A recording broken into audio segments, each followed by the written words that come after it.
Hey guys, very good morning. Today we are going to discuss Mark chapter 11 verse 1 to 11. We have started new chapter, 11th chapter. So it is a very good chapter to know about disciples and the triumph entry of Jesus Christ. And now, before starting our Bible study, we have to read these verses so many times so that we can understand in a effective manner. So now we are going to start our Bible study. Mark chapter 11 verse 1 to 11. Now we are going to divide these verses in two subtopics. Like verse 1 to 7, we can put a title like Jesus sends his disciples for the colt, and verse 8 to 11, Jesus triumph entry. So these two subtopics we are going to discuss today. Now first we will discuss Jesus sends his disciples for the colt, verse 1 to 7. This is the subheading now we are discussing. For discussion questions, we can prepare like for the first question, what can we learn about Jesus from this passage? And the second question, why should Jesus tell them to take the colt? Third question, were the owners willing for them to take it? And the fourth question, how did Jesus know they would be willing? And the fifth question, why did Jesus enter Jerusalem on a colt? What was the significance of a colt on which no one had sat before? Now we are going to discuss verse 1 to 7, verse by verse. Jesus, first of all, if you want to understand the whole scenario, we have to see the map of Jerusalem for locations so that we can have a great idea on these verses. The second, Jesus sent disciples to get the colt. Throughout the book of Mark, we have been learning some of the ways which Jesus trained his disciples. One thing that we notice is that he always delegated responsibilities to them. He did not do everything on his own, even though there were many things that he could do better, such as preaching. Instead, he gave them tasks so that they could be involved. This helped them learn that following Jesus is not a passive job of sitting and listening to and watching Jesus all the time. It is instead an active job which requires serving by doing. If you are discipling people, always try to find ways which they can help. And if you are a disciple or a follower of Christ, always seek ways to help. Jesus demonstrates his omniscience. Jesus was not just good at guessing. This is a very specific and very clear prophecy with the many details. All of them came true just like he said. He was telling them to steal the colt or even borrow without permission. He knew that the owner would ask what was going on, and the disciples could then get permission, and this is in fact what happened. If you can look at Psalm chapter 50 verse 10, this is a reminder that everything belongs to God. The owner of the colt did not resist offering help or hold back. He offered what he had with an open hand. This is what God expects of us as his stewards. If you were the owner, would have offered the colt? Obviously, this is a hard question to answer. A better one is, do you offer what you have now to God with an open hand, or do you hold it back? Everything belongs to God anyway. Whatever you have has been given to you to manage for God's glory, not for your own ambitions. Significance of the colt. If we can see the cross references also, while Jesus entered as a king, he was not entering as a normal king. What do you think a typical king would ride? He would probably ride a powerful war horse.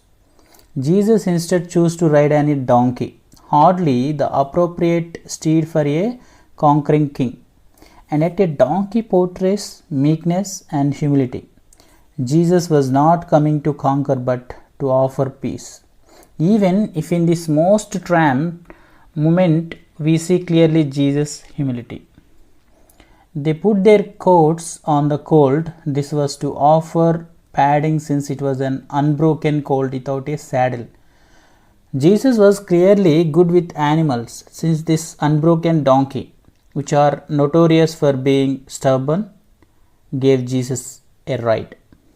So now we are going to discuss verse 8 to 11. What is the subheading we have given for this verses?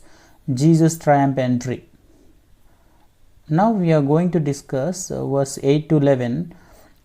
Here some discussion questions we can prepare, like the first question, how did Jesus refer to himself in chapter 11 verse 3? What is the significance of Jesus entering Jerusalem like this? And the third question, how did the crowds react? What would the population of Jerusalem have been like at the time? Why? What is the significance of palm branches? What does Hosanna mean? And how did the Pharisees react? When we look at Luke, we can understand. Did these crowds stick with Jesus throughout his persecution and suffering? What do you think happened to them? So here, these kind of questions we can prepare for those verses. From the Bible, we can look at the Messiah would come riding on a donkey. We can look at Zechariah chapter in Old Testament, and Psalm 118 also, Hosanna, Hosanna, we can see that. And there are Matthew 21 and Luke 19. There are a lot of parallel passages for this reference. Now we are going to discuss verse by verse.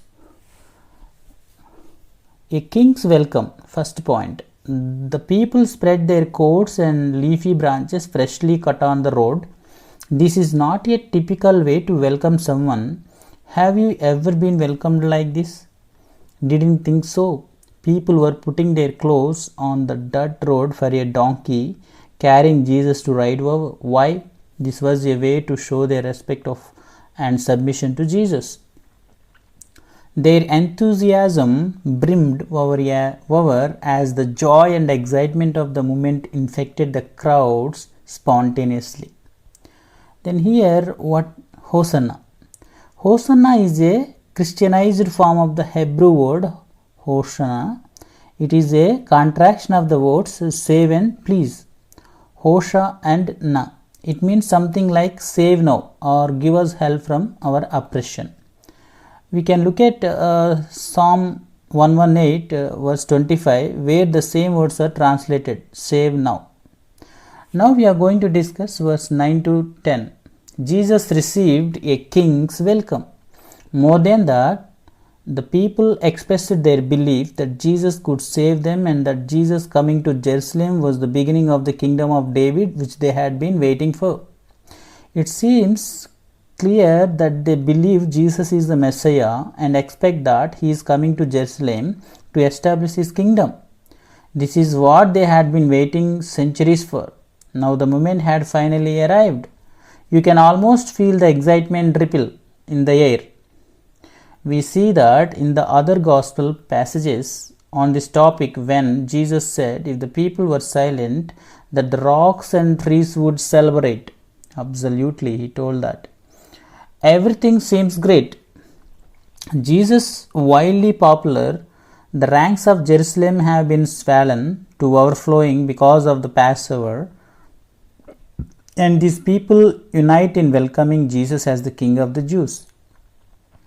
What could go wrong? How could just a few short days cause such a 180-degree turn? How could these crowds who were so widely supportive turn against Jesus and join in their friends to crucify him? These questions are not so easy to answer, but it does demonstrate how fickle people's hearts are. Following Christ is so much more than be carried away with emotions during an exciting moment, such as a worship song. It requires a deep root. It takes commitment Today, all of us are here studying about Christ and worshipping Him in song. How about tomorrow? How about Wednesday? How do you ensure that we don't will in our enthusiasm for serving Christ? How can we keep that passion fresh? So, in this way, we have to think, we have to refresh in each and every day. We have to pray, we have to do quiet time, and we have a fellowship so that we have a good relationship and fellowship with God.